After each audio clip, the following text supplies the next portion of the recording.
Judges, by definition, are impartial decision makers in the pursuit of justice. They are to examine both sides and fashion punishment that is proportionate to what is morally acceptable to all the parties involved, the victim, the public, and the defendant. I'm going to start out with Mr. Dent. The victim involved in this tragedy is a 58-year-old black man who was driving his Cadillac in Inkster, a suburb of Detroit. On the evening of January 28, 2015, where his life changed forever. He was stopped by the defendant, a then Inkster police officer, and his partner, Officer Zeleniewski. Mr. Dent was stopped for a minor traffic offense and ordered out of his vehicle.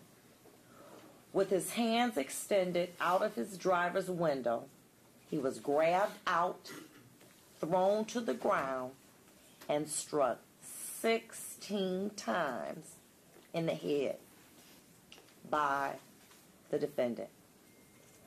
In his attempt to arrest him, he was thrown onto a window shield of a patrol car, bleeding profusely from a head injury. The responding police officers arrived as the defendant is wrestling the defendant to the ground. Mr. Dent was struck, kicked, and tased while on the ground by what appeared to be a group of angry, anxious police officers that celebrated after the defendant was beaten and cuffed. The video in the car shows the police officers fist bumping as a celebratory act of bravery by the defendant and his cohorts. But the one image that struck out to the court was looking at Mr. Dent in his cell, shaking his head.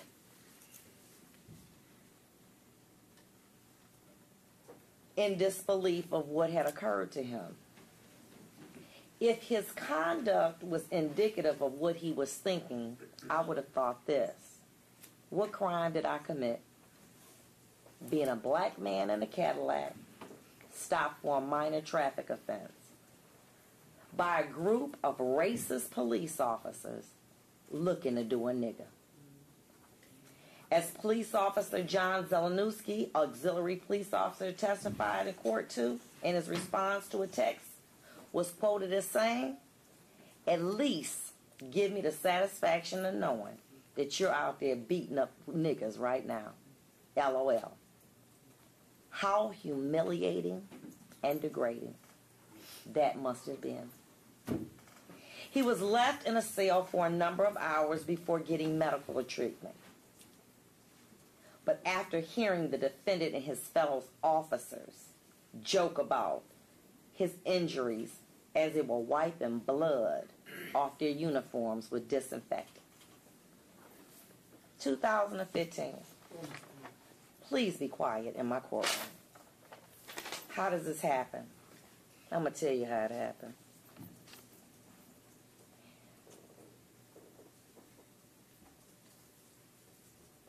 Some years ago, 19 to be, 25 to be exact, I remember coming into this building with such enthusiasm, so excited. And I remember a lawyer telling me that nobody leaves out of this building like they came in. I didn't understand what that meant. 20 years later, I do. Everybody has a grand idea about changing the world. And you seem like you felt like you're fighting a losing battle. And little by little, it grows. It's a cancer. It starts to eat away at you. You become cynical. You start to look at pictures of homicides, not for the goriness, but as evidentiary value to see was the shooter left-handed or right-handed. It eats away at you. You go to social events, you tell people what you do for a living, and after they say, "What kind of cases do you hear?" And as a judge, prosecution, defense, does criminal defense, a police officer, after a while they said, we don't want to know anymore. That's the job in the criminal justice system. It's compounded with that being a police officer. There's a culture among police officers. And that culture is a norm of understanding all police officers within a department adhere to. Particular norms, values, attitudes, beliefs, and behaviors. They come in three forms. The blue wall of silence. Protecting police officers at all costs because supervisors and citizens are distrustful, evil, and untrustworthy. Us versus them. The good police versus the others. Citizens and offenders, they're all grouped together. They're one and the same. Cover-up mentality, which discourages officers from trusting supervisors and citizens because the police officers believe that the public didn't understand them. They don't understand true police work. And they are forced to face criticism from others about their job, from the media, from their families and friends. These pressures and expectations force officers who have a pure desire to purely serve the community as an occupation to conform to this group mentally or face being ostracized and labeled as an outcast among that group. These methods of indoctrination are passed along to new police recruits in the academy by stressing the importance of obedience to authority through a structure of shame and honor. It teaches them to conform and obey to the prevailing standards of the police culture.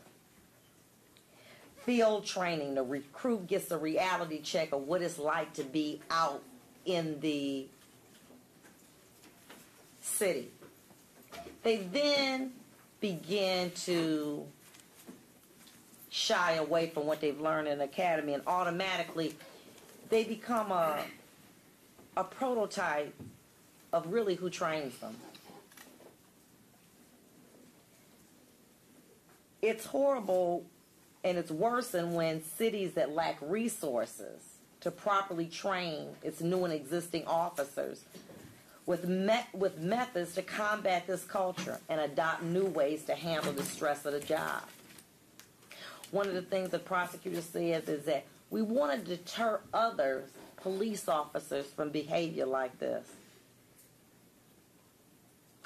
Being a police officer in a major city with very little funding is damned if you do and damned if you don't. 6 months police academy for most cities, long hours, horrible pay. I was out at a mall yesterday. I asked a woman a question. I said, you don't have to answer. How much do you get paid an hour? She said, $15 with benefits.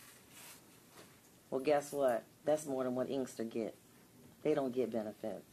The equipment, the police cars are old. We went out to the scene. Early in the morning, there were people who were using drugs. They just kind of came out.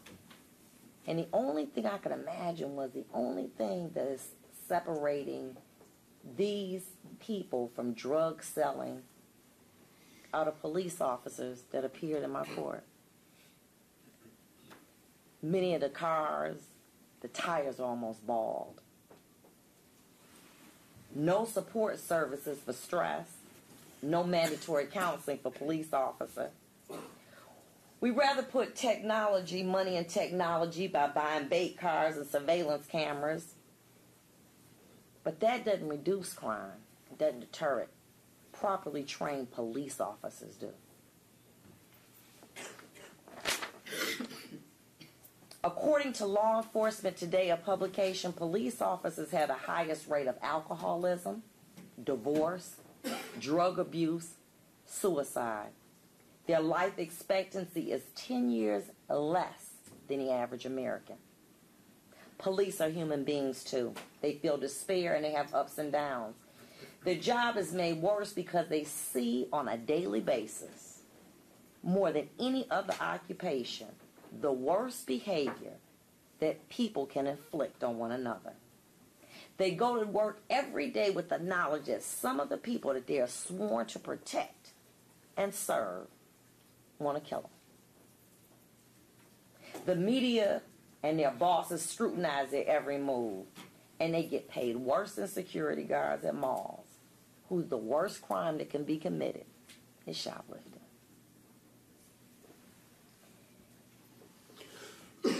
Many times people say, well, you know, if you can't handle the stress of the job, then you need to take these officers off the street.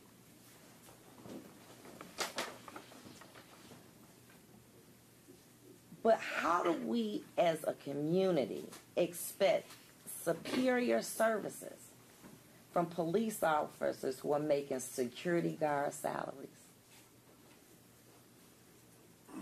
to receiving little compensation and struggling just to pay health care? Well, many have said when they accepted the job, they accepted everything that came along with it, and they could handle it or leave. In the great words of a man that I truly respect and honor, slaves had jobs too. Our society is reactionary, not preventative. We would rather save a few dollars to balance a budget than pay millions of dollars to reverse a tragedy that we could have prevented. I know that Mr. Dent would give back every dime of his $1 million settlement to go back to where he was in his life before January 28th.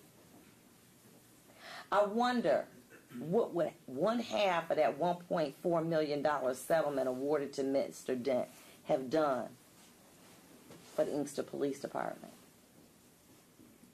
Training officers that wanted to serve and not hiring officers that didn't belong. It's my belief that when we begin to value and properly compensate and train those that want to serve, then and only then will we as a community receive the type of services that we expect and demand from the defenders of our community, the police. It's amazing how poor cities like Flint can find millions of dollars to attempt to reverse a situation that $100 a day could and would have prevented. The legislators said we didn't know about Flint or we'd have intervened sooner. The government's responsibility is not solely to save money, but is to protect its citizenry by paying and training police officers better. My belief is simple.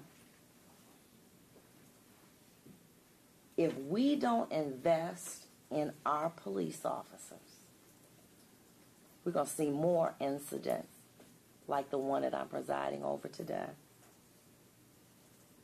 We'll pay now or we'll pay greater later. Mr. Melendez, the purpose of this long, protracted sentencing was to offer you the one thing that this court believed you didn't give Mr. Dent: fairness and due process. Being a police officer is a tremendous and very rewarding occupation. I believe it's a calling on your life to do justice in the community. On January 28, 2015, you did not fulfill your job. You performed Just Us, a game that began with a police stop. The purpose of it was to harass and degrade a motorist in Inkster. The man chosen for your game was Floyd Dent, a black man. The game went like this. Let's follow a car in a known drug area, and based on your years of training experience, you knew that the motorist would likely be a black person. No license, armed with a gun or drugs in a vehicle. Upon stopping Mr. Dent, you knew, and upon stopping Mr. Dent, who was dead wrong for driving with no license or license suspended, running stop signs, and weaving in and out of the back street, which the court saw in the video. You and your sidekick, auxiliary police officer Zelenowski, caught your prey. Upon being stopped, Mr. Dent put his hands out of the driver's window in plain view. Your partner and you pulled him out. When he didn't move fast enough for you, you refer to it as resisting. I call it bowing down to your command. You utilize your dirty, hairy tactics and use excessive force to arrest him. Your job was twofold. Investigate the situation, be a positive example to Officer Zelenowski. When your posse arrived, they joined you in the takedown, kicking and tasing and ultimately throwing Mr. Dent into a windshield of a police car with a dash cam, which I refer to as the eye of justice. You were so into your bravado that you forgot the eye of justice was watching you and recording this disgusting beating, seeing Mr. Dent slammed into the window shield with blood running down his face. The dash cam that was designed to protect you ended up being what convicted you. Fist busting after taking him down as a sign of bravery was just another cowardly act caught by the eye of justice. You knew better. You were better trained than any of those officers out there. You were more experienced. Took me several days to read the letters that people sent talking about your character, about the man that you are, about how you went in Westland and helped to save 3 senior citizens from a burning building. 3 of those letters, I believe, were from African Americans, and 1 even professed to be like a mother. 1 or 2 things, either they're all racist or there's something redeeming about you that somehow in some way you forgot that night.